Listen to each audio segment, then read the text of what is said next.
The way I wanted to drive today's session is that first we would like to address few topics about a quick presentation about touching various aspects about site program. Where do we stand? Giving an overall summary about our program progress, and then give some directions about how to write a good proposal, a winning proposal for site. And there were a couple of questions typically that comes to us about, hey, what is the difference between university site versus professional site? So we wanted to cover at least three major areas today, talking about, what are the core benefits site program offers to volunteers. And second thing is mainly about like how to write a good proposal. Probably I will spend about 15 to 20 minutes talking about what are the best practices, what are the things to avoid when it comes to write a proposal. And the last one, we will talk about more about the site existing models and what kind of new initiatives we are planning for rest of the year. Okay, with that said, we'll get started. Again, I welcome you all to the second series of Ask the Share session. So those who are new to this program, this particular program was introduced by us is being introduced by us in 2019. The main theme of the program is to actually provide a global platform to enable any site volunteers throughout the world to directly talk to the chair and to the site steering committee leadership, so that people can get guidance if they need some assistance or mentoring or any concerns they have. We wanted to hear openly from you. So that is the motivation behind why we introduced this program. So I think before we get started here, I think since majority of the people on the call, I believe you know about site. Just to give a primer here, the entire vision of site is to actually provide an opportunity for IEEE volunteers at grassroots level, to work with local communities, local partnering organizations, and to leverage the technology for the sustainable development. So this is a key differentiator between site versus other programs within IEEE, because here the programs are driven by volunteer and it's a bottom-up approach. In other words, there is a community and the community drives the need, and that needs become the basis for your technology development. Okay, so I just wanted to make sure if there are other members who are first time hearing about site, this is what site vision is all about. Okay, so the larger question, how site fits into IEEE, right? So as you all know, the core mission of IEEE is to foster technological innovation and excellence for the benefit of humanity. But how do we actually take this to humanity, right? I think that's where IEEE HAC, our parent committee, comes into play. And there is a major goal that's been carried out by the IEEE board, and that goal is 2015 to 2020 goal. And the aim is to actually lead humanitarian efforts throughout the globe, and to leverage technology to solve the most challenging problems. And for us to implement this goal, we need an initiative, and that initiative is what site is all about. So HAC, as our parent body, it's a board appointed global committee, and the major focus or mandate for this committee is to actually come out with strategies and programs which can enable our IEEE volunteers at local level to engage in impactful humanitarian activities, right? And site actually is the implementation mechanism for HAC to drive this mission. In other words, site is the feet on the ground initiative that help us to achieve this goal. And as I said earlier, site comprises of three major components here, I would say. I mean, one is the community, the other is the technology, and the third thing is the partner. So together, these three components constitute a good site project actually. Okay, so again, this is a quick summary of the Ask the Share session. So basically, we had about 17 participants from 3 regions and 7 countries in the inaugural version, and again, there were multiple requests from people. So this slide talks about what you asked and what we have delivered, based on our earlier call this year. So we have revised the site petition cycle to be now done on a monthly cadence instead of probably a 45 days or a 50-day cadence. So that means you get to submit your site petitions, and then can expect to get your decision within a month starting from August. So this is a key process improvement aimed at improving the experience for site volunteers. And the second area which we are closely working with V2 is to provide support for tracking volunteers at grassroots level. So that means we want to provide the V-tool support for site affinity groups, just like how we have for student activity committees, WIE, and the other programs. We wanted to have this support for us as well. So this will enable site groups to track who are the volunteers, what kind of events they are doing, to come out with more fine-grained data collection that will help us to come out with more localized programs to benefit those site groups. So we are targeting this support to be available sometime by end of Q3, which is around, I would say, like either by September-ish, if not probably early Q4. And the third item we would like to talk about today is mainly our one of our strategic goal is to strengthen our relationship with societies. This is a key area because this also provides a lot more resources that can be tapped in by our site volunteers to drive their projects effectively. And there have been great progress that has been made on the partnership effort, which I'll be talking about later in the slides. And again, there were requests about getting guidance and training materials centered around sustainable development projects. And we had multiple webinars centered on this topic to help and guide the people on how to write a good proposal for site. In fact, we had in Spanish, and we also had Dr. Kanjan Mehta, the chair of assessment committee, delivered recently also the importance of working on sustainable development projects and how do you write a good proposal. So all this content are readily available in our website. So if you haven't looked through these webinars, take a look at it. It comes really handy when you are especially working on a proposal for our upcoming cycle in August. So I would like to share some key highlights about site program. What kind of progress we are making this year. I'm very happy to share with the audience that site is actually having a phenomenal growth, all-time high growth since its inception. That means mostly in all the major areas, we have exceeded our targeted goals for the year. For example, we added about around 3,200 new members just within the first 6 months, which bringing us our total membership to close to about 7,000 members, which is the highest since site's inception. And our members, as you all see, like they live in about 96 different countries across all 10 different regions. And we have approved around 13 new site groups in around 9 different countries, bringing our total number of site groups to 130 site groups.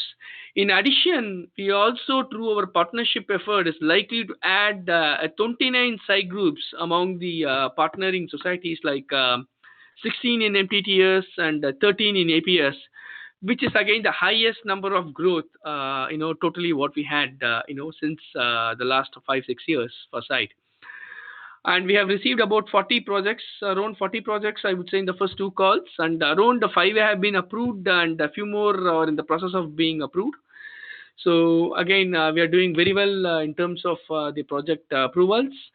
And then we have, as I said, we have hosted the 3 webinars attended by 65 participants so far. And then we also had introduced a new program, the ASTI Chair. And then we also introduced a special summit called as Africa Stakeholder Summit. So where the goal is to actually work with key stakeholders in Africa and help them to expand site activities in Africa. So I would say these are the big wins for site programs. Special round of kudos to our steering committee volunteers and each and every volunteers throughout the globe involved in site activities this year. I think without either involvement and contribution, I don't think this bar raising performance is being possible. So from the steering committee, I would like to thank each one of you and all the volunteers who are actively involved to achieve this kind of performance this year. So with that briefing, I think I'm going to skim through, and probably I will be going directly to the topics because I wanted to make sure there is enough time for audience to have a Q&A session. So the next few slides talk about some metrics and data. As you can see here, 2018 versus 2019, our membership is actively growing. We are already at 72% of our last year total within the first 6 months, and I'm very positive within the next 5 months we will, if we tend to grow the same way, I think our projection is expected to exceed our growth last year. In terms of the SCI Group, as I said, SIGHT by itself, we have approved 13 groups, and together with another 29 SCI groups from our societies, if we account that into consideration, it's already targeting about 42 SCI groups in total, I would say right now. And with that said, we are continue to get the more SCI groups, and petitions right now. So definitely, I think we are already ahead of the game when it comes to creating new SCI groups. Now the focus is mainly shifting towards what are the resources and tools that we can provide to make all the SCI groups to engage in actively engage in kind of meaningful programs in 2020. So this year we are talking about introducing the idea of some kind of a piloting activity fund where where we want to provide some kind of a small seed money at least for the next year or two to see if the SCI groups can engage in events and surveys to conduct site related projects.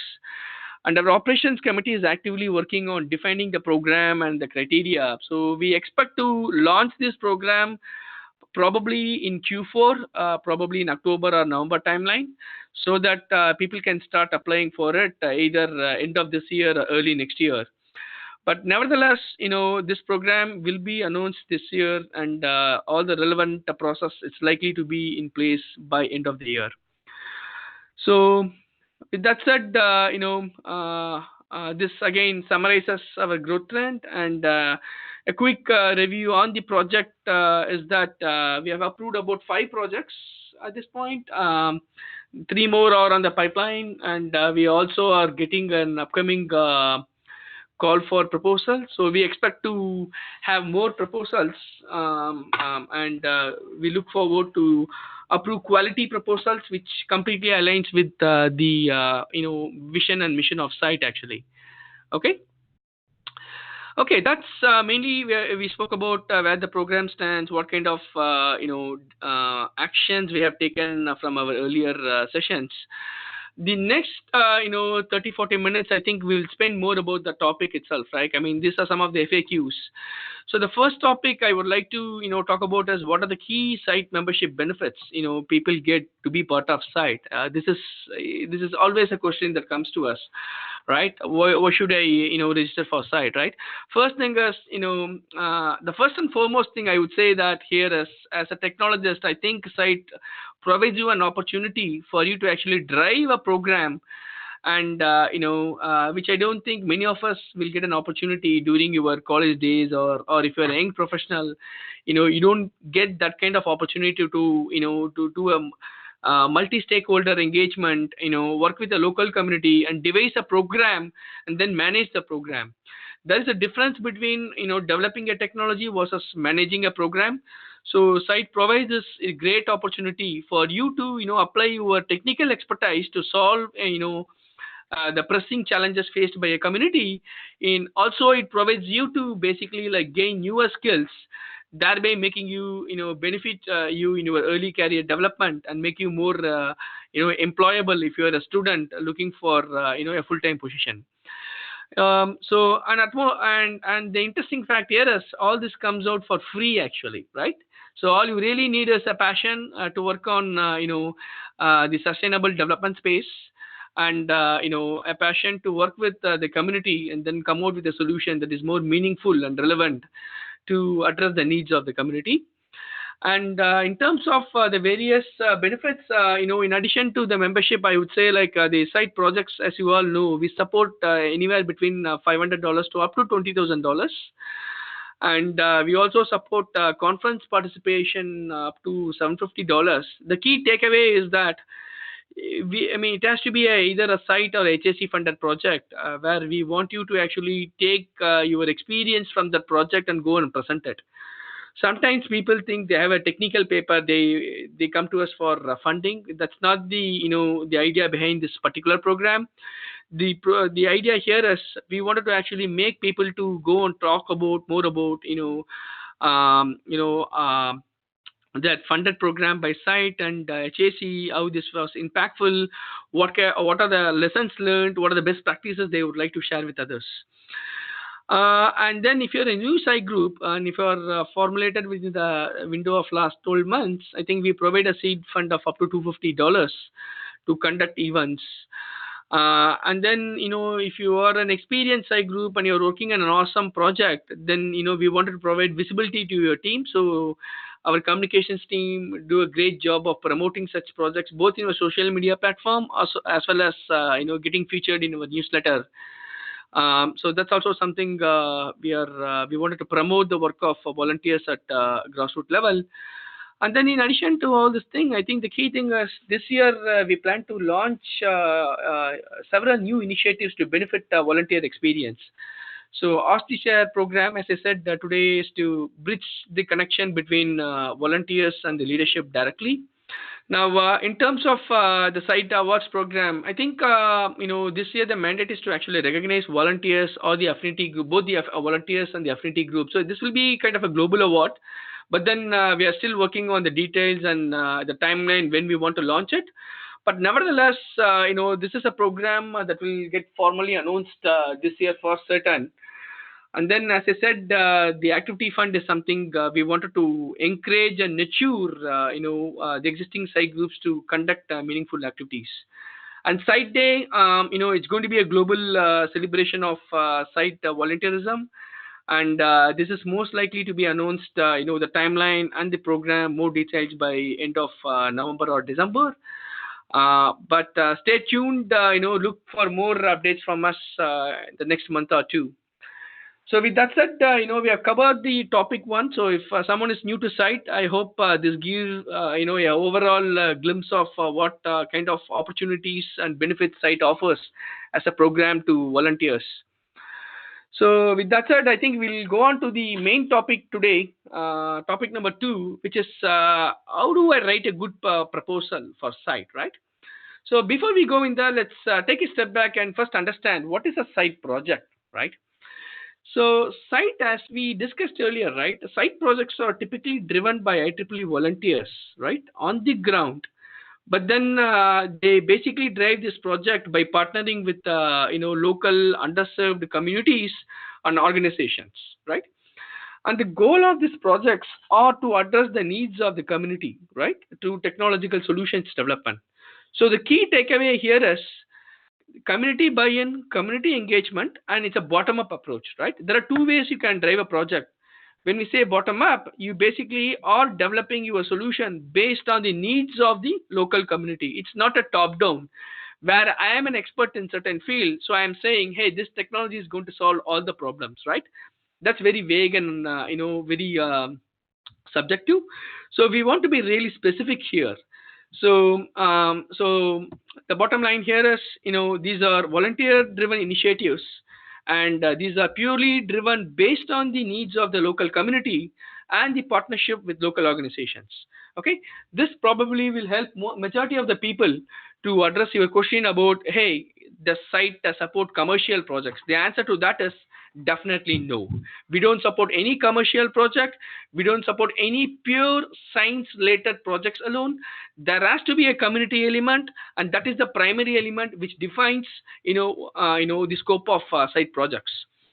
And then, we already spoke about the funding, support. And then there are three funding cycles. And I encourage all the audience, if you are indeed working on a proposal, to submit your proposals by August 15th, which is our last funding cycle for the year. And typically, site, projects takes about 12 months. Sometimes, people tend to think it's for multiple years, which is great.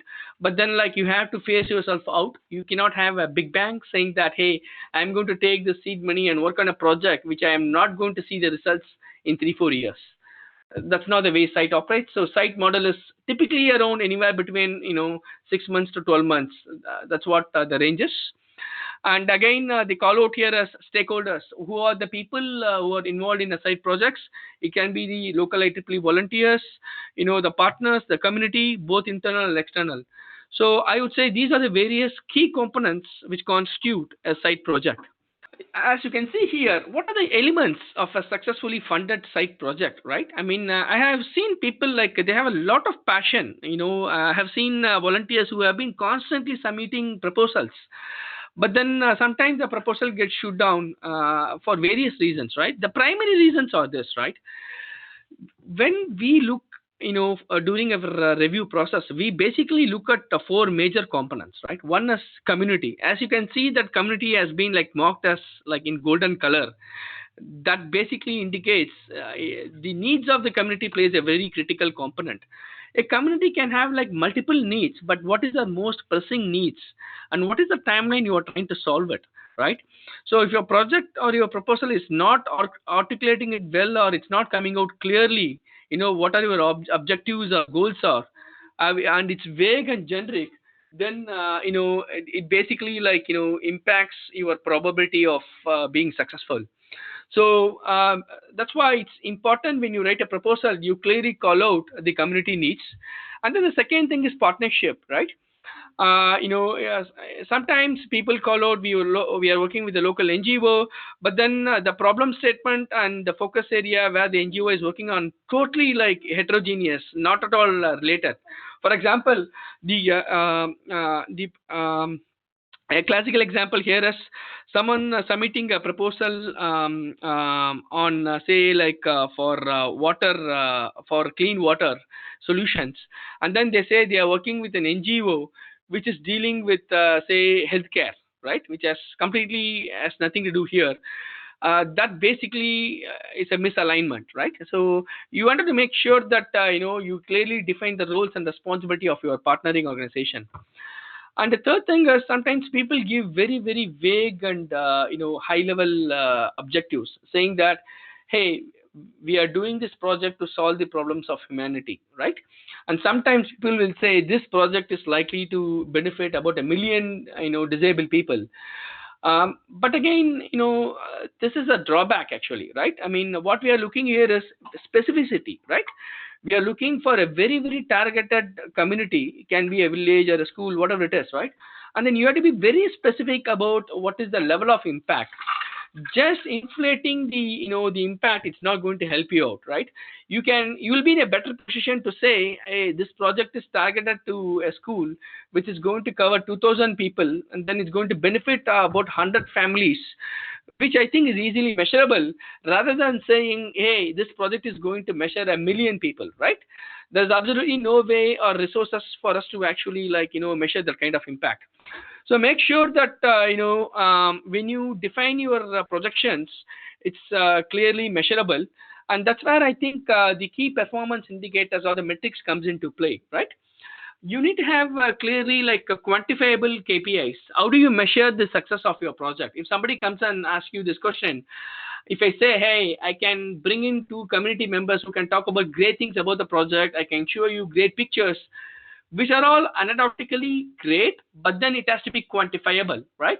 How many of the community members got benefited? How many of, what kind of impact your project is creating? For example, if it's a school project, how many of the students is benefiting? What is their age grade?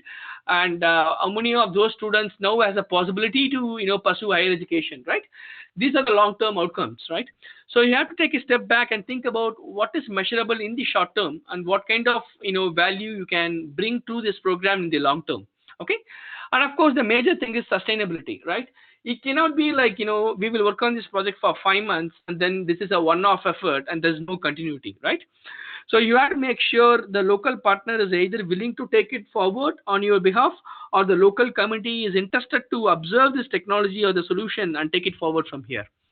So with that said, make sure these are the critical elements we look forward when we actually, look at a great proposal.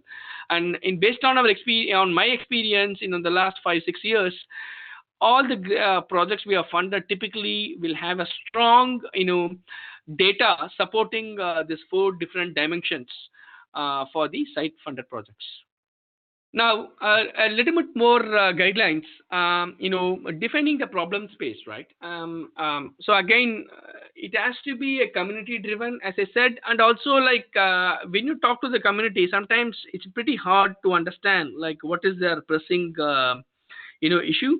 So the best way to solve that kind of issue is that basically conduct a survey, and then once you have the survey findings, sit with them and ask them what it most which particular problem it makes sense to address first, and then come back to them with a timeline, right? Say if they identify 5 problems, and ask them which one they prefer to be solved first, and why it is important, why this needs to be solved, given in the next 6 months or 12 months, right? Try to understand the prioritization from the community standpoint, right? If you just conduct a survey and then you go back and you decide what is important for the community, that may not be the actual, the problem or the, that the community is interested to be solved, right? So there is a perception versus reality. So make sure you do that check always to validate your assumptions, right? And again, understand the internal and external dependencies as well, right? If you are working on a healthcare project, there are certain countries or local government agencies which require you to get some compliance certificates or approval to roll out your project.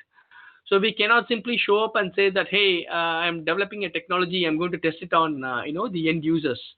So to make sure that you talk to the local partnering organizations like NGO or non-profit organizations who are working on such areas to understand what are the other external factors that can typically impact your project execution, and try to have that much earlier during your project planning rather than during at the last stage. And the most key important call out here is, as you execute your project, make sure you continue to engage the community and tell them this is what you are developing, and try to revalidate your assumptions and ask them this question: is this problem still your significant problem to be solved, right? Sometimes, when you start a project, what the community and you perceive as the significant problem may not be the significant problem when the project was delivered. So make sure you are always in alignment with your stakeholders. This involves your community, this involves your local partnering NGOs, to make sure you are steering in the right direction. You are actually developing a solution that is meaningful to the community. Okay, let's talk about my project got rejected. I think I did a great job. I called out the community. I don't understand why you people are not believing in us. This is a classical question we have seen in the past. Some of the people ask us, right? So one thing I just wanted to call out here is, the projects committee spend a lot of time, and indeed we are sad when we have to reject a proposal, right? Because we spend more than 2 hours, on a proposal, like 5 6 people working together, spending times to see if there is a way we can, help this team. That is the direction we are working towards. But then sometimes we also understand, applicants get disappointed because their proposal get, rejected. But the other end, we also have applicants who are really motivated with the kind of feedback we give them, and they come back to us in the next cycle, improving their proposals and getting funded. So the key takeaway is that, when we look at a proposal, to make it easier for us, right? These are the key expectations, what we look for, right? These are the 8 fundamental questions we always look for. Does your project align well with the needs of the community? Do you have a community buy-in to adapt your proposed solutions? Who are your partnering stakeholders, and what role do they play in your project? Sometimes people say we are getting like 50% funding from other partnering organizations. So it will be good to have a letter of support, provided from the partnering organizations, or if the other partnering organizations is willing to provide some logistic support, I think it's important to get some kind of commitment which can demonstrate, the clear the responsibility and roles played by them. The third thing is, how does this project fit within the scope of site mission, right? So this is again a very simple question. This is, take a step back and ask yourself: is this is a project that's been run by the, volunteer for the community, or it's a purely a science project or a commercial project, right? Make sure you have that clarity right at the beginning, because sometimes we get projects for commercial support and then for purely like science oriented project or a research oriented project without any connection to a local community. So I think the realistic expectation here is, say it as a program, it's always working backwards. There has to be a community volunteer engagement, and there has to be an element of technology development. And then the fourth thing here is, project planning, I would say. Sometimes, I mean, the project planning has like three major areas, right? One is schedule, right? When you say you are going to develop a technology, I think you have to clearly call out what are the major milestones, what kind of value you are going to deliver incrementally throughout your project. So just than saying like 12 months, you need to provide a breakdown of your schedule, saying that in the first 2 months we'll work on a survey, the second 2 months we'll be working on specific development, the third month we'll be doing some kind of testing with the community, fourth month we'll be deploying the technology, and then we will have a follow-up assessment. So make sure you provide a detailed breakdown on your schedule with milestones. And then another important area is budget, right? Most of the time we have seen like I mean, the site typically funds mainly for materials and what it takes for you to develop the technology. We do support a reasonable amount for travel. But if your proposal is like 80 percentage of travel and accommodation and food, and 20% only for the actual solution development, I don't think it will fit the model of site, right? Because sometimes people say like, hey, we want to parachute, we want to go from one country to other country and solve the problem. I don't think that is the framework for site. Site, in fact, wants to nurture volunteers at local level. So parachuting is highly discouraged when it comes to site projects. And then the third important area about your project planning is risk, basically risk analysis. People ask, yeah, what do you mean by risk analysis, right? Now, one call out I made here is there are different categories of risk analysis. So if you haven't had a chance to look into the site projects toolkit, I think we provide a matrix called as PESTEL, which takes into consideration all the internal and external factors which can impact your project, progress or project implementation or delivery, right? This can be like due to scientific reasons. It can be due to like alternative technology emerging, which can potentially make your solutions obsolete, or the community can just like back out, saying that we no longer don't want to invest on this project, or there can be like new regulations which can prevent you from deploying your project. So make sure when you write your proposal, you actually leverage all these tools which we provide, and then you decide whether what is the high risk, what is the medium risk component, and what are the low risk components, and what is your plan to mitigate it, right? So make sure you call out that kind of risk analysis in your proposal. And the seventh important area that I wanted to call out here is the metrics, right? I mean, you have to have well-defined metrics which can help you to demonstrate the success of your project, right? The number of people impacted, number of volunteers engaged. I think these are key, key areas. Now, the last important piece, as I said, continuity, right? We don't want this to be a one-off effort. We want this to be like, sustainable, both in the near term and in the long term. So what are your, action plans for that?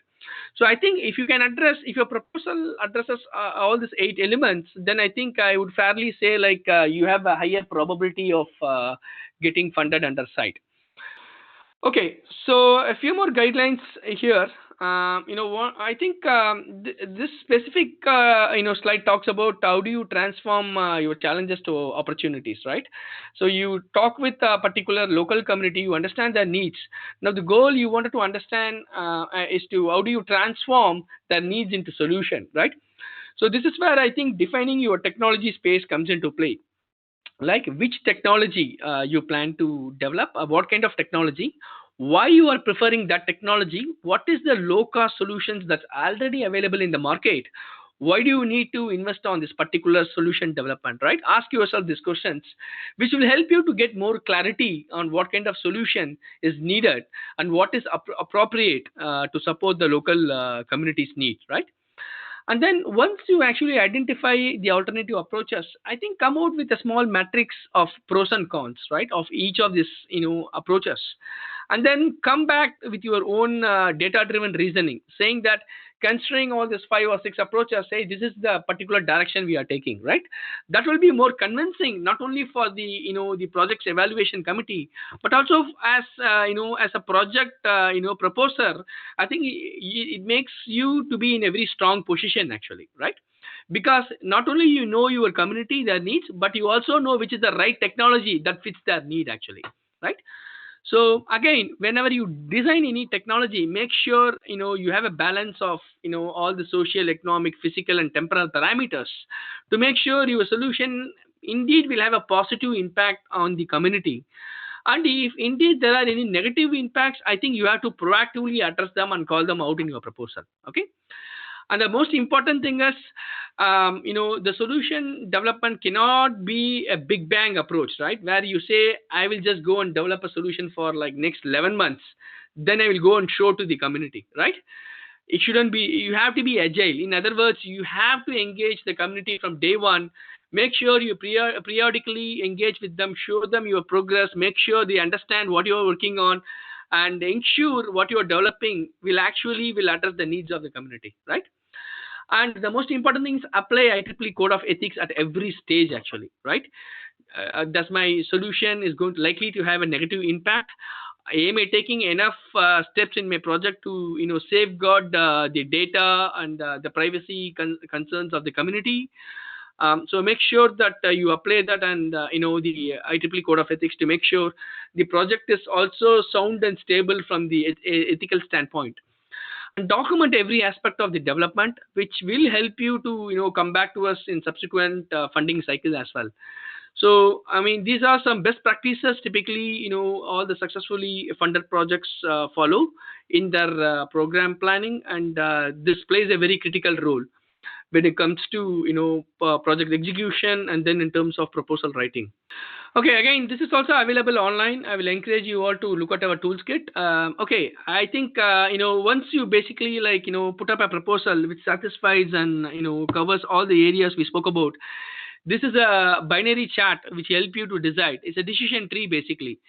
Site supports three categories of project, as you all know. One is new technology development, and the second one is technology deployment, taking existing technology but customizing it to the local community's need. Third thing is policy driven project. So this boolean graph, this binary graph will tell you here, hey, basically is your project falls into these three different buckets or not. If it falls under the bucket, basically you are in alignment with the site projects framework. If not, your project is not a fit for site.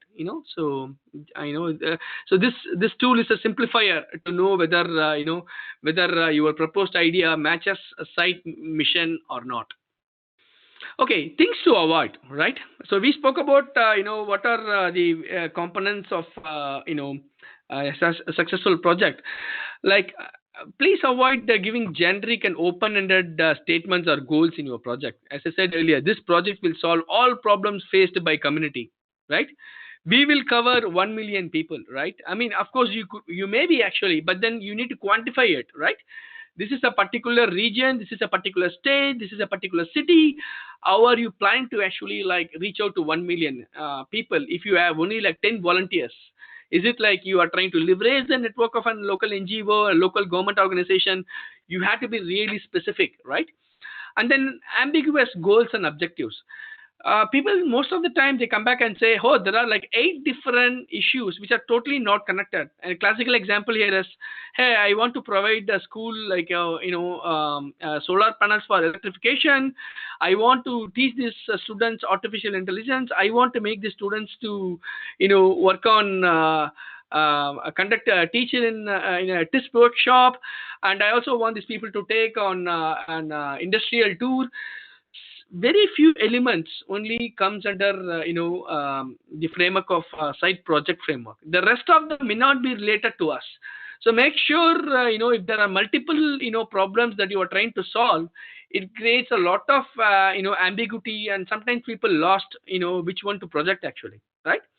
So take one or two objectives and be very clear, which one you wanted to address, why you think that is the most significant problem, why the community thinks so, and why you also think that is the important problem that needs to be solved, right? And then, a poorly written proposal lacks information on community involvement, buy-in, partners' roles and responsibility, and it fails to demonstrate what is your proposed technology, what are the alternative technology that is available in the market, why you need to develop a new technology, or what is your reasoning to take an existing technology and to deploy it, right? And it's always a top-down approach, as I said. People say, like as I said earlier, commercial projects, pure research projects, is a straight reject. Because community is the critical component of a site project. If you don't have that, so there is no need and there is no basis for a site project there. An inflated budget, we spoke about that more, but I would say make sure each line item in your budget is itemized, and it will be really helpful even if you can add a link to a comparable source like Amazon or any online source, why you need certain components. Sometimes people say they work on a low cost solutions, for example educational gadgets, and then people call over like, hey, we need the 6 iPhones, right? And you can actually get a low cost mobile less than $5 to $10 in developing nations to develop certain solutions actually.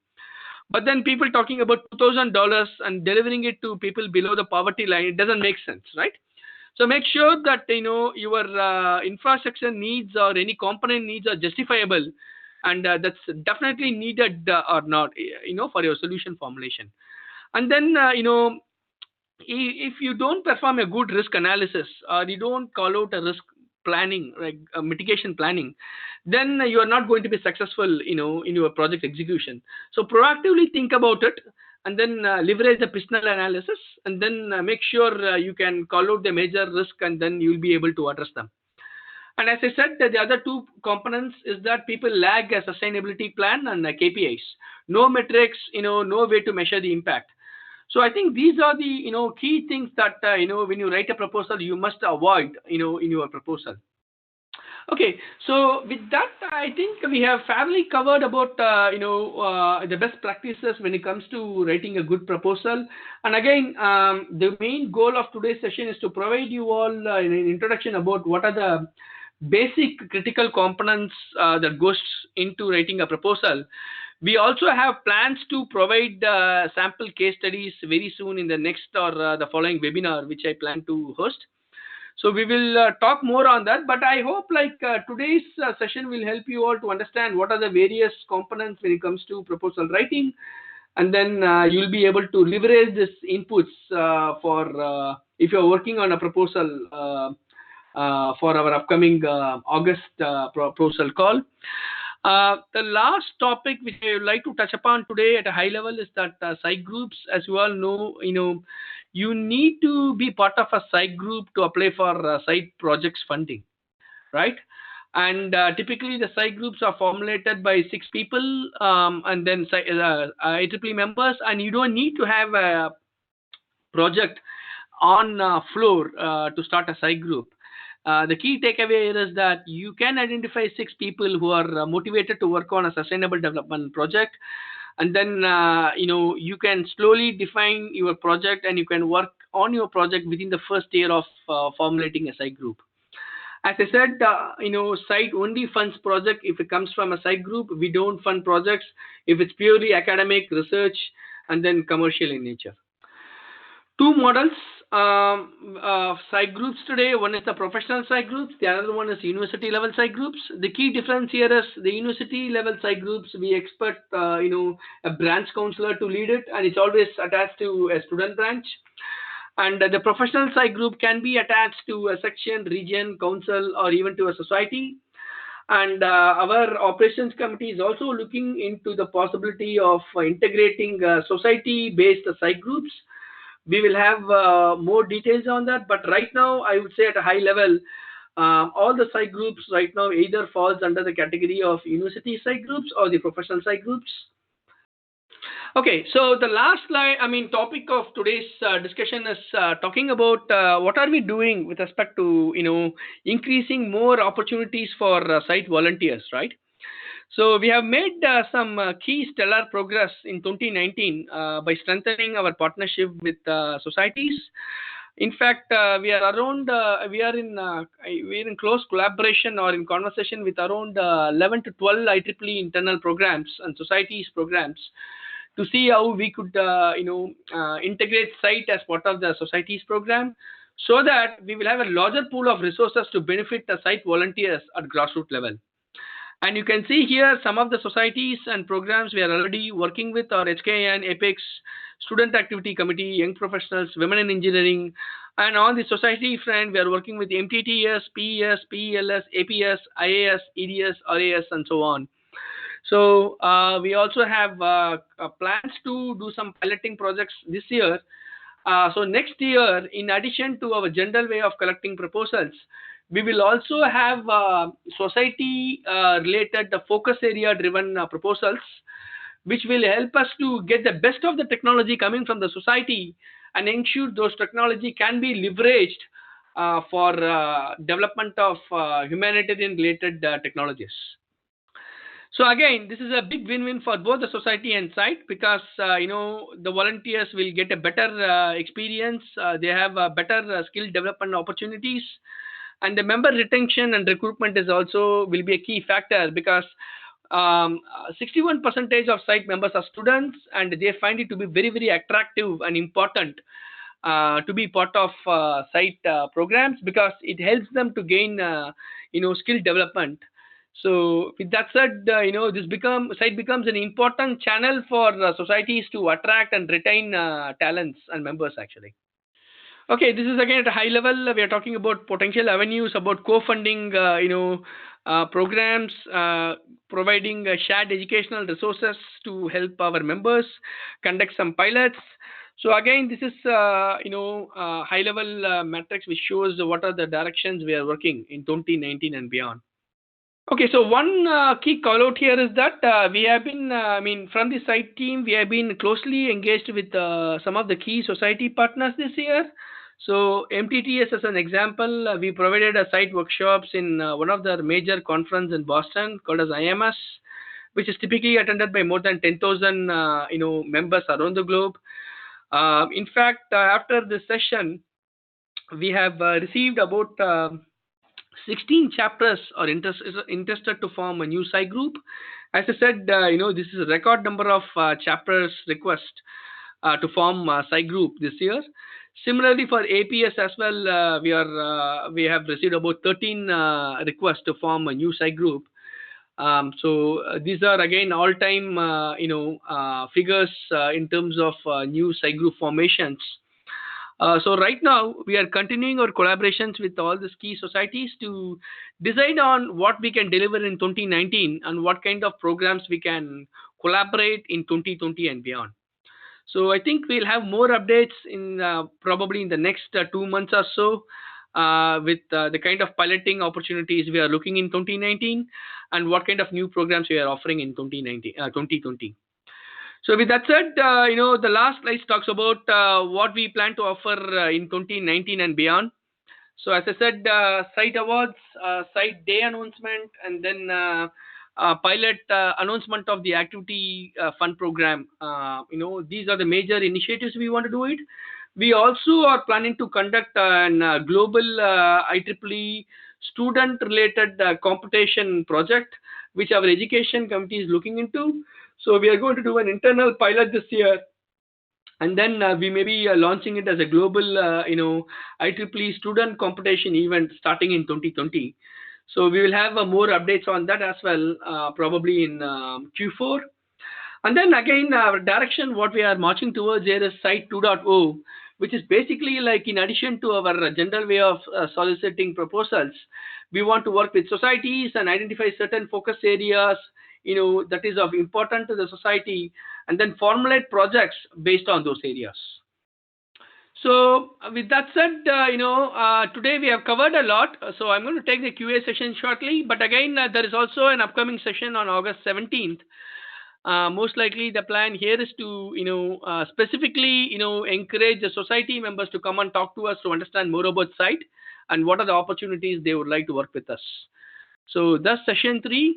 And as always, we are here to serve you all. And if there are particular topics or support that you're interested in, feel free to send us. We will make sure that those topics are addressed in our upcoming Ask the Share session for the rest of the year. So next slide. And this is again few resources that are available. We'll be more than happy to send these resources to the audience who have joined us today. Next slide. So with that said, I would like to thank each one of you for joining today, and I'm going to stop here, and I'm going to open the floor for question and answers, so I can directly interact with the volunteers on the call.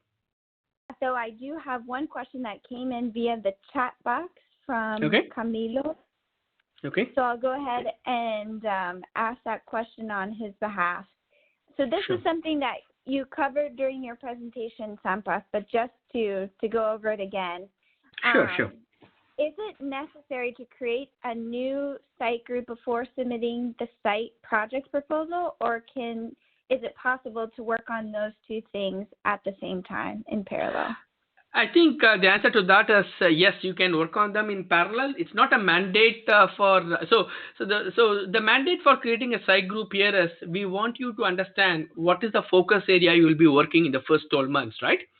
Say you have like 6 volunteers, all 6 of you have identified a local community and you are surveying with them, you're working with them, but you are yet to arrive on a particular project, which is perfectly fine. So what you can do here is, in your proposal, you clearly call out this is the focus area and you're working with a local community, and within the 12 months of creating your site group, you're going to work on a particular project, and you will be providing a schedule of activity, like a roadmap of what are you planning to do in the first 12 months for your site group. So the answer to back to your question is that yes, you will be able to submit your petition without a site project, but then you need to have a roadmap what you plan to do, who are your community, and what kind of projects you are thinking about. Okay, so now I'll just go ahead and unmute attendees. You can either go ahead and share your questions with Sampath, or if anyone would prefer writing them down, I'll also be keeping an eye on the chat and question and answer. Hi, nice to meet you. My name is Camilo, for sure.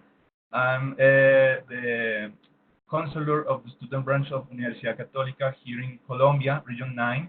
Okay. And we are planning to create the site group, hopefully, and afterwards to submit the proposal for the 15th of August. So this is the main idea.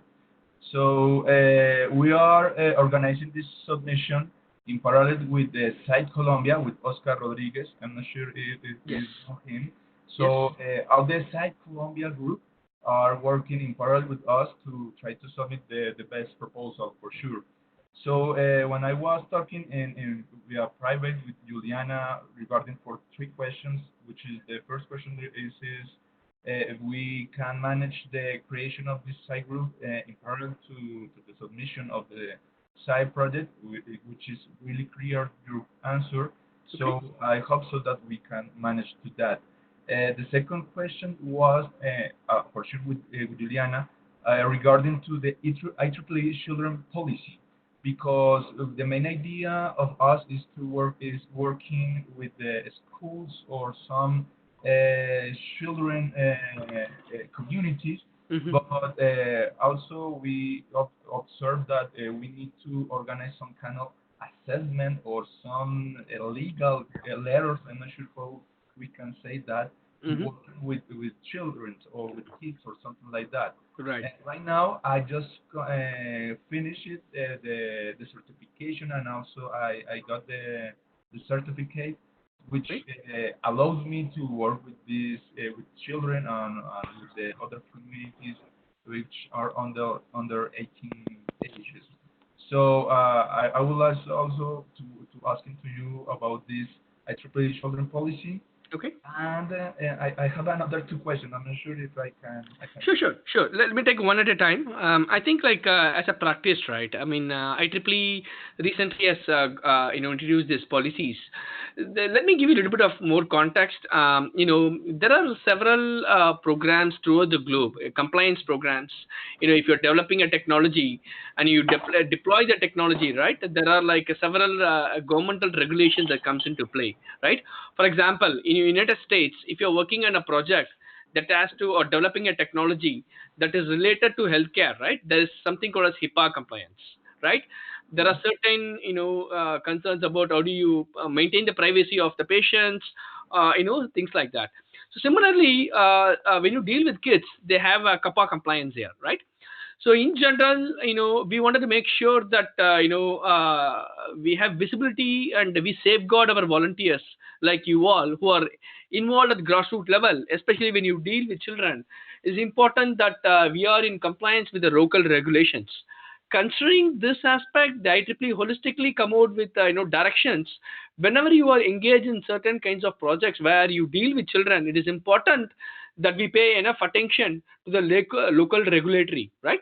Because this is also one of the external factors which can impact your project, right? For example, if you're working on a project and suddenly the local government says like people cannot directly work with the children in the school, right? This is going to impact your project, right? So getting early visibility of those projects and the policy, in fact, puts you in a very strong position because not only you know the community, you also proactively address one of the key risks, which is the local regulatory when it comes to dealing with children. Does that answer your question? Yeah. Sounds good. I also with the group that we are working actually, we asked with the deans of these schools, and everyone has agreed with this project, and also that we manage another kind of letters to try to compromise the community and also the children, also the families.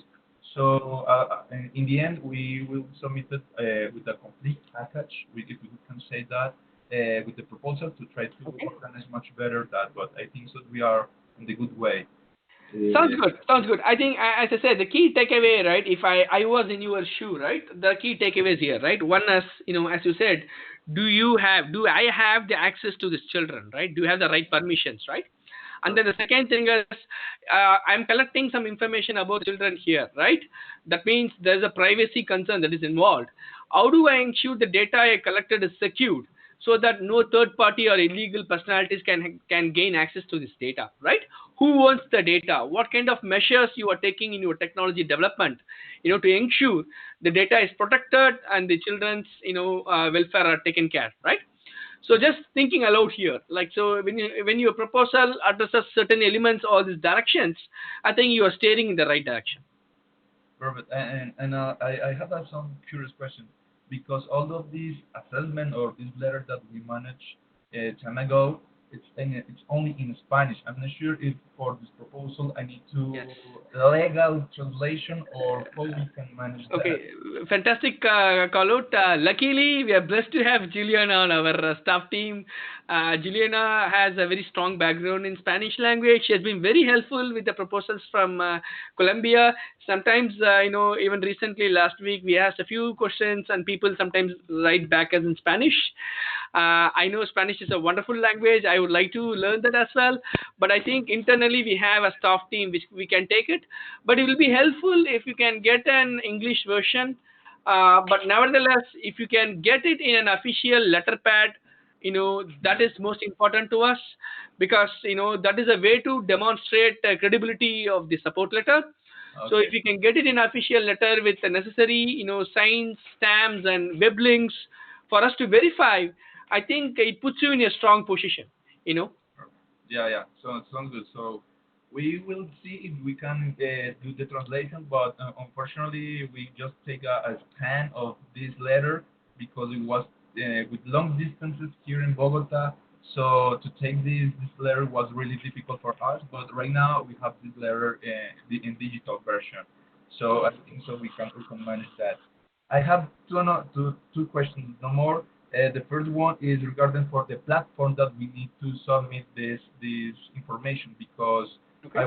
I was talking with Juliana, because right now we manage all the Word files and also the PDF information, but I think so for the online platform we need to at least I mean, for example, copy paste all the paragraph or all the lines that we wrote the time ago to try to put on the online platform. So Yep. exist some kind of helpful, I'm not sure, file or some PowerPoint presentation, how we can manage the online submission with this information, or Sure.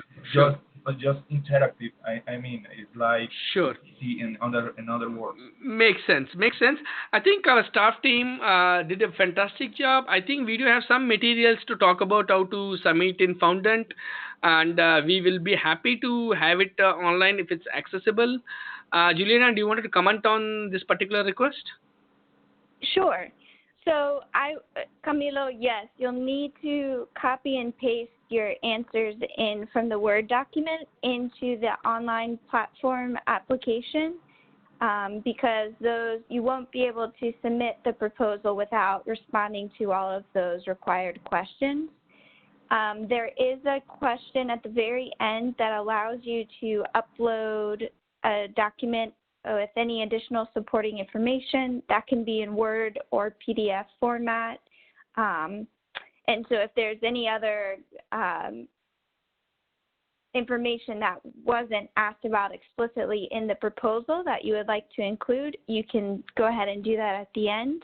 And as Sampath mentioned, we do have just a short tutorial on how to complete and submit the applications within Foundant, which is the online platform, and I can go ahead and send that to you along with the link to the Working with Children form and policies, and just additional tips. And then you'll have my contact information for any other questions regarding the online funding platform.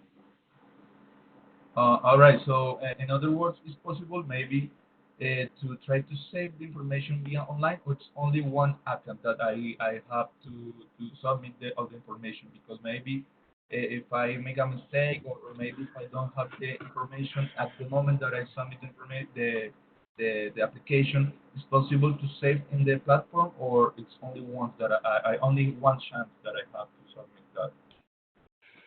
that. You are able, once you start the application, you do not have to finish it during that session. You can save it and then come back later to complete.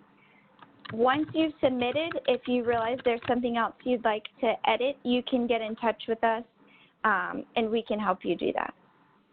Perfect. Okay. Sounds good. Thanks a lot. And I have my last question.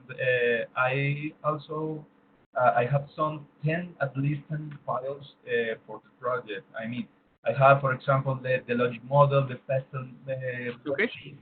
the GBS, a Gantt site format, the risk analysis, the program management, the capacity building worksheet, and so on.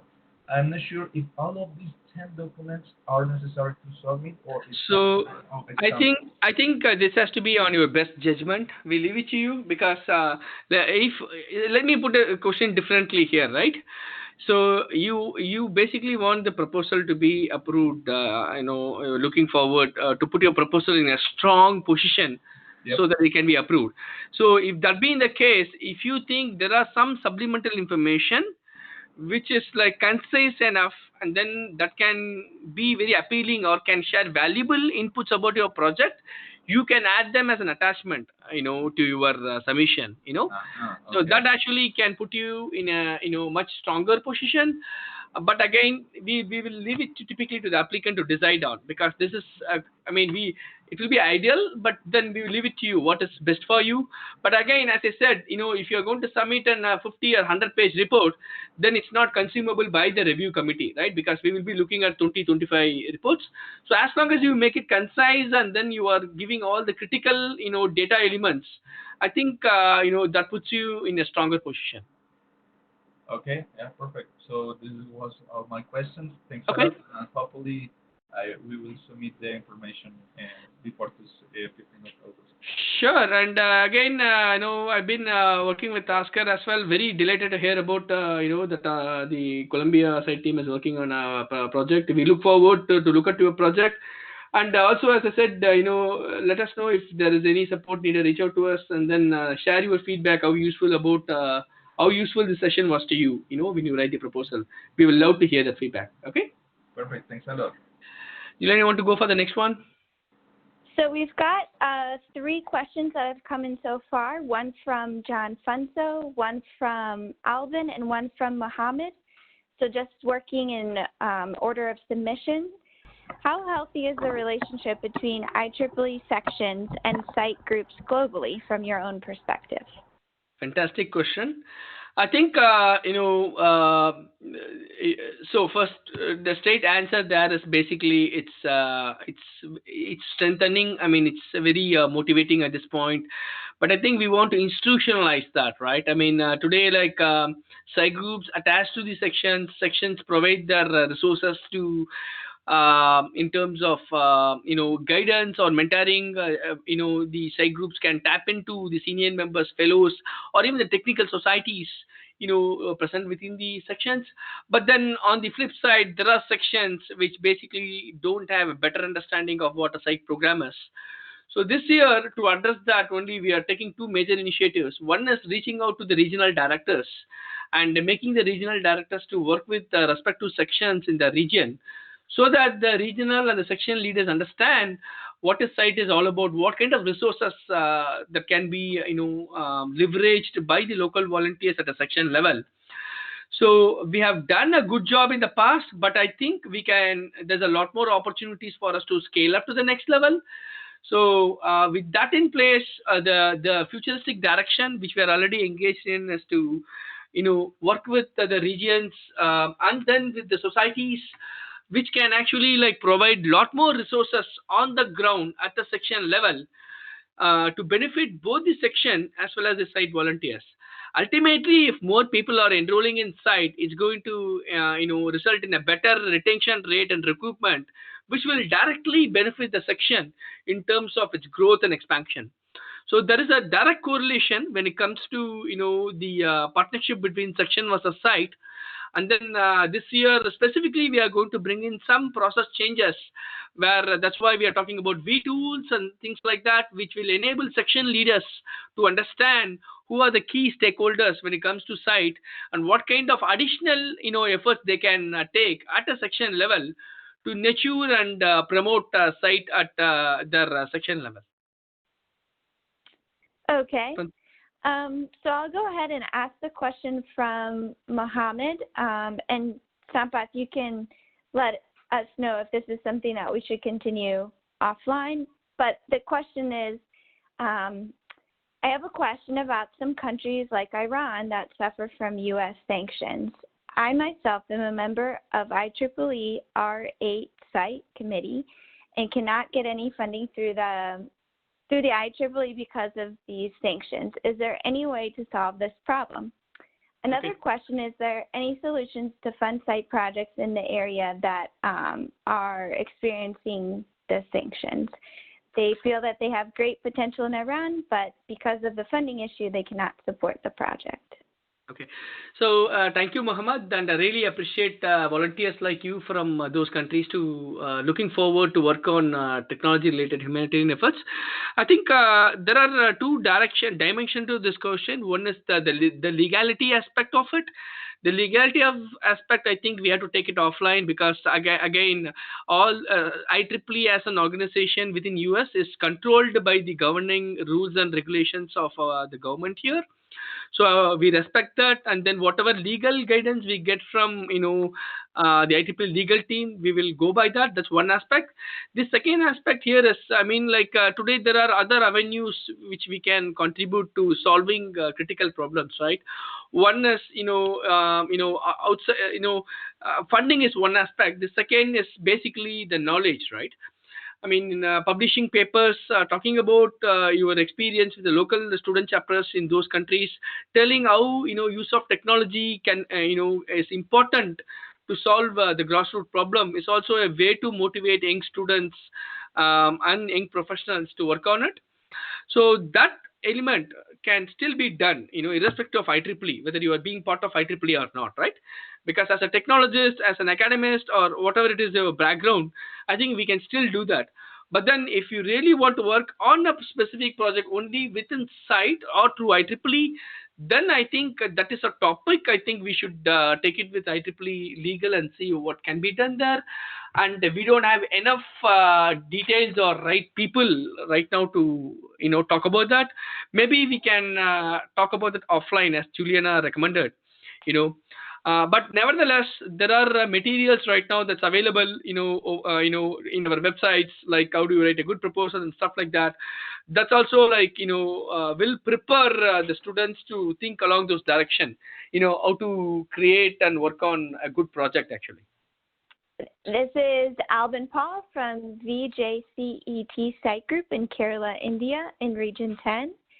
And his question is, there's a fund for new groups, which is very good, but what about providing a motivating rebate for active psych groups based on their activities from last year? I think Albin, this question has already been addressed to you. First of all, rebate, the concept of rebate we need to understand, right? When do you get rebate, right? You pay a membership fee, you get a rebate, right? Kind of a motivation for you to engage. Site is a free membership model, right? And we understand the importance of getting some kind of funding for people to do events at the grassroots level, right? So that's why today you have a HAC events funding program. And if you have a site group, you can apply for projects funding. There are opportunities right now. The another way to look here is, can you collaborate with your local section, which is Kerala section in this case, and see whether if you can come out with a meaningful event which they are interested as well to support you, right? That's another way to look at it, right? So the activity fund which we are talking about, which we are piloting this year, or maybe starting early next year, will provide some kind of funding to address the point that you raised, right? The goal here is, can we do a little bit to support the groups for the next year or two to see whether they can run some events on the ground. But given that you are from Kerala section, which I believe is a very active one, I think one way to see is if you can come out with a meaningful event or a proposal. That is one way to look at it. The other thing is, today the IEEE student branches get some rebate as well from the sections, right? You can, I mean, being part of the local student branches, you can also leverage that to conduct some kind of events related to site. And also it depends on the nature of the event. I mean, if you're talking about like bringing in volunteers or even people to talk about what is site, how they can be involved in, I think that can be done at no cost. But then if you're planning to conduct a survey, do some projects and stuff like that, of course you have a student branch in the site group, you can apply for site funding. Now the thing is that if your proposal lacks certain credibility, right, then it's not going to be get funded. So we cannot simply submit a proposal and say that, hey, it's going to be 100% funded by site steering committee. So for any application, there is always two outcomes. One is acceptance, another is rejection. Rejection doesn't mean people does not want to fund you. It means that it's a work in progress. Your success is deferred. So if you can take all the feedbacks from the committee and work on it, it's going to constructively help you out on that. Okay, Camilo, do you have another question? Yeah, sorry. My last question is regarding for the Batchman or the budget document. I'm not sure if when you are saying that it's necessary to put this really clear budget for the project. I'm not sure if I need to organize the salary or the other things regarding for the teachers that we we will work with them, or how I we can manage this budget Okay. for this proposal? Okay, so let me take the question. So I think the general guideline for site is we won't be able to pay salaries, insurance, or any fringe benefits, right? Site projects is mainly targeted only on the components and a fair amount of support for travels for volunteers. And of course, if it's been funded in the past, and if you want to, present the work in a conference, you can go for the conference support. But in general, we don't support gifts, salaries, and fringe benefits basically. So we had to be a little careful on that, and that basically does not fit under site's project framework actually. Yeah, because I was looking this format, but the suggestion was to try. I mean, in some files, rows say salary and wages, fringe benefits, payroll taxes, and so on.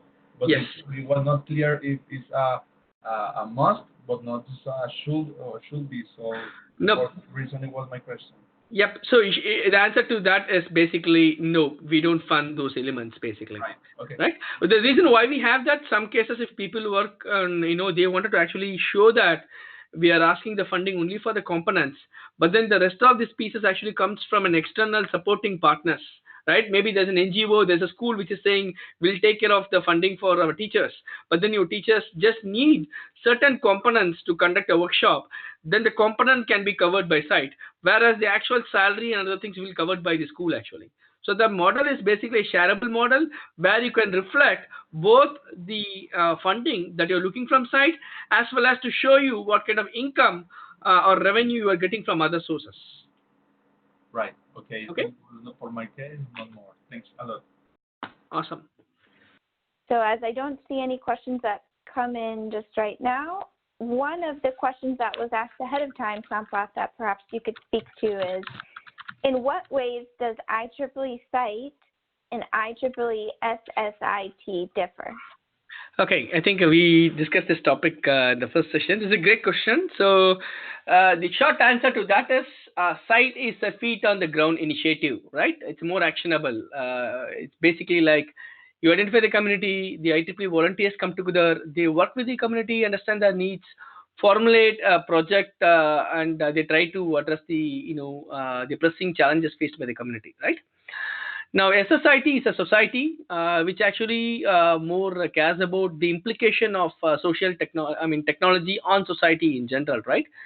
An example here is, hey, I'm working on a biotech technology, or I'm working on an artificial intelligence technology. What kind of positive and negative impacts this will have in society? And then, what are the ethical dimensions, and what are the policy related dimensions we have to look through it. Another key differentiator is that I think a society, as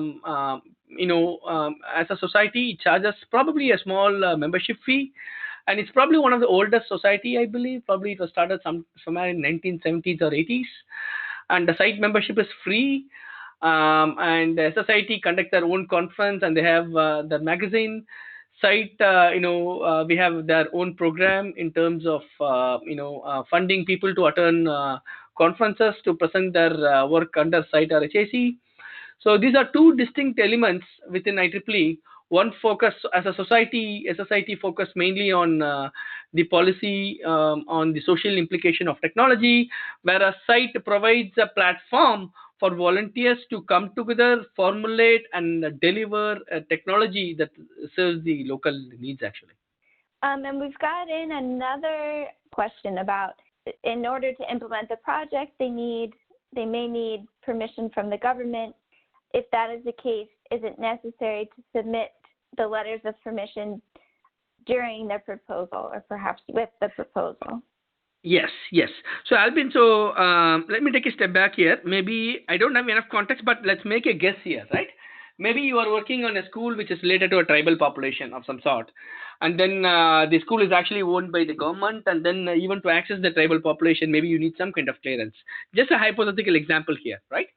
It is always better to get a clearance on the ground, especially from the local when it involves local governmental regulatories, right? The reason is that sometimes the volunteers are motivated, But then if you are accessing certain restricted areas, if you're trying to make some changes to the restricted area, that actually puts you in conflict with the local laws, right? And it will get you into trouble. So if you feel, we'll leave the judgment to you. If your project deals with, some restricted areas or access to a restricted population, and then if there is local laws in place which warrants people to get a clearance from the local body, then definitely yes. Adding that letter of support is basically it's a primary element, as a key element when it comes to a project. Or else what will happen is that even if somebody approves the project, your project will not be actionable, right? Because you won't be able to execute it until you have this kind of clearance in place. A classical example here is if sometimes student branches are interested to work on a refugee camp, but then refugee camp or accessing the refugees is not an easy topic, right? I mean, they need to have some clearance from the local government organizations, right? And sometimes projects are mainly centered about supporting, kids from refugee camps. These are great topics. There's definitely a need. But until you have the necessary, permissions from the legal body, it becomes a lot difficult for you to actually conceive the project and implement the project, right? So essentially, you will hit a blocker where you won't be able to deliver or execute your project. In order to avoid that, you have to mitigate the risk. It's a good idea to mitigate the risk by talking to the local governmental agencies and see what best you can do there. Okay, and so now we'll go ahead and open the floor back up. I see that John Funso, you have another question. Hello, can you hear me? Hey Funso, we can hear you. How are you? Hi everyone, and welcome in advance to Nigeria. Thank you. Thank you, John. We have a major issue for developing nations and limited countries. Let me put a case study like in West Africa and also in some countries in Middle East, such as Iran. We have great volunteers, but we have zero visibility. So I am proposing if the headquarters could fund physical offices whereby we'll locally train the volunteers and locally engage the people directly. Because we are using WebEx, we're using Skype, but all these places are totally unstaffed by the technology we talk about. Okay. So we can have a physically established office. Okay. Either through partnership or any means, we take it up as our own side project to alleviate the sufferings of the volunteers who are willing to support site. Okay. Thanks. Awesome. Thank you, Fanso. So to answer back to this question, specifically for Region 8, I don't know how much you are aware, we just conducted an Africa Summit. SIGHT this year has taken a special initiative to see what we can do there. So in fact, the first one was attended by key stakeholders from Uganda. We actually spent about 45 minutes what we can do there, and we are going to have a bunch of series as well. So two things that came out of that meeting. One is, how do we create customized content, training or workshops to help the people specifically in Africa? So to answer to that, there are two major initiatives, and I'm delighted Dr. Sheikh is also on the call. It's a key leader from the educational committee from HAC. HAC and SIGHT team are working together to create educational content right now to train volunteers at grassroots level. This has been a phenomenal progress that has been going on at the back end. And soon, I think both the teams will come out and will deliver some content towards that. But then, especially for Africa right now, the SIGHT Educational Committee is also in parallel, will be working with the steering committee to formulate content and workshops virtually to help your team. And as I said, specifically during Power Africa, we would like to have a workshop. If I correctly understand, we are getting all major stakeholders from Africa. So we will love to have a specific Ask the Share session specifically for Africa, and talk to more about to the volunteers on the ground, understand your needs, and then work with your local section leaders to see what best we can do. So that's one aspect. The second aspect, I think, in general, we have seen a great number of proposals from Africa, but also like they are missing several critical elements. That's why today's topic was mainly centered around how do we write good proposals, what are the key components we will be looking at. So maybe having a call with you and other stakeholders within Africa will help us to understand what more we can help you and see what are the other avenues we can sit with you and help you out. Okay, but the bottom line is definitely there is already ongoing track within SIGHT right now to help with a special focus in Africa, and also both close collaboration between the SIGHT and HAC Educational Committee, and we are very very thrilled with this ongoing efforts from them, and we are looking forward to come back to generally with educational content that's going to serve a larger IEEE audience in 2019 and beyond. Okay, and so now we also have another question from Dr. Celia Shanaz. Awesome. What is the main criteria to select a SIGHT project for funding? And can you talk a little bit about differentiating SIGHT projects from SIGHT events? Okay, so I know you know the answer, and I know you wanted to benefit the larger audience. So let me reiterate what are the various elements of successfully funded SIGHT projects. So I think there are four major elements we are talking about. I think the fundamental basis here is the community need, and indeed SIGHT is basically feet on the ground initiative. And if you don't have a local community, that's not possible to drive a project on the floor. So we would like to have a clearly identified community partner and understand their needs, and then of course your local partner, what kind of roles and responsibilities they are going to play. And then when you work on the technology development plan, talk about what are the existing technology, what is your project is all about. It is a new technology development, or you're taking an existing technology and you're trying to customize it and serve the local community, right? So there are two different aspects here. So based on the nature of your project, if you're developing a new technology, make sure you talk about why this new technology is warranted, and now this technology specifically is intended to address some of the sustainable challenges faced by the community. And then the fourth major component here is how do you define whether how do you define whether this project fits under the scope of SIGHT or not, right? So that's where I think you have to take a step back and see, do you have an element of engineering, do you have an element of community engagement and buy-in, do you have an element of volunteer engagement, and potentially this can result in volunteer experience enrichment. So take a look at that holistically. And then when it comes to your your project planning, make sure that you address the three areas in terms of having a proper nailed down schedule with a breakdown of what you plan to achieve, when, and what you plan to deliver, right?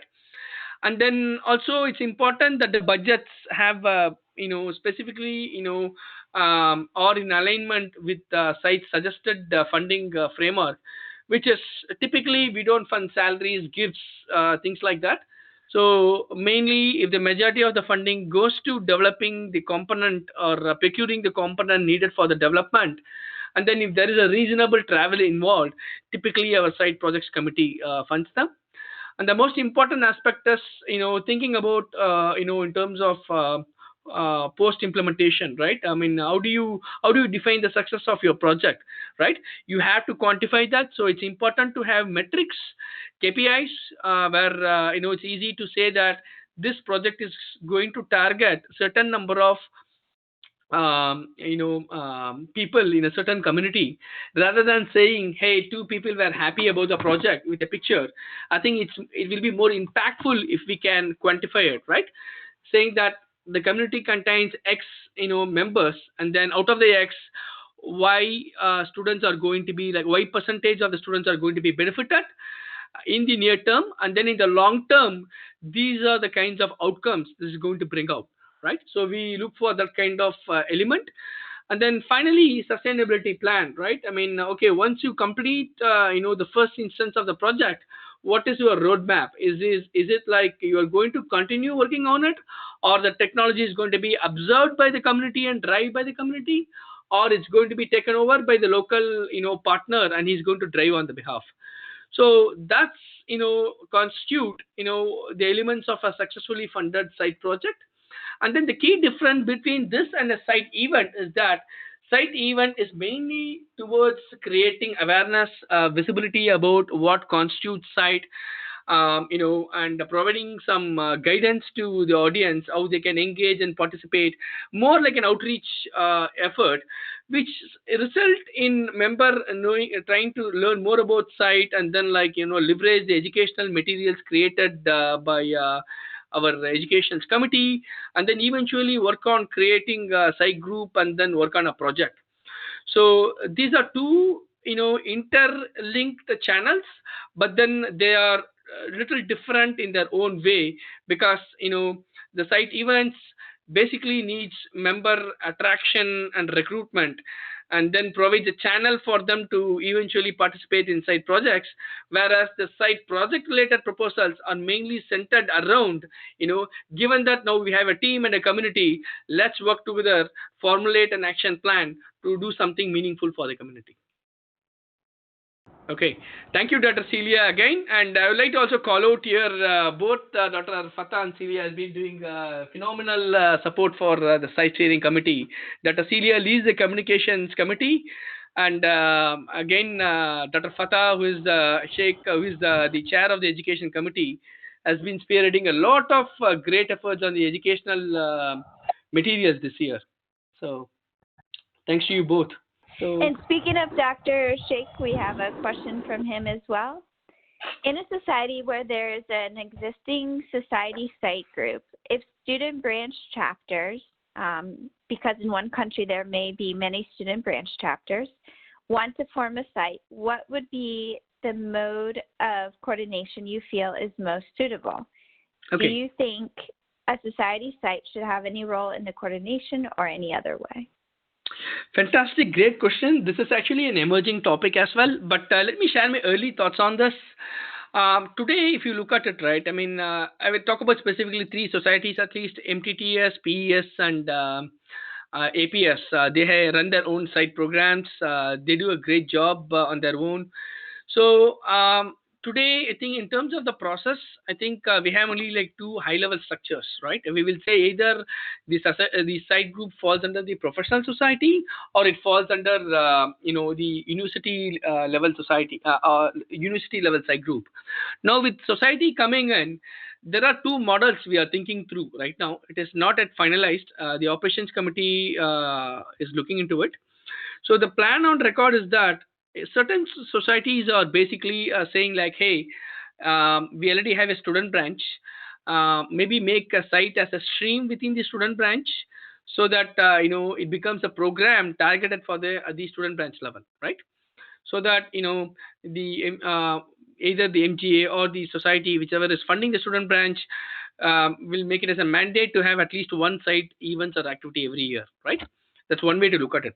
The second way is that today some of the societies wanted to actually have their own site group, so that being the case, we wanted to make sure if you go to this new model where you also have society, student chapters, and then you also have site groups, we wanted to make sure the structure is created in such a way that even if a student graduate from the student branch, they will either have an opportunity to be either part of the society driven the student branch driven society group, site group, or they can be part of the section driven site group. So nevertheless, the bottom line here is, I think we should take the best of both the worlds, because the chapters are very strong at the grassroots level. And if the chapter feels that the graduating students could still be as an alumni serve on the site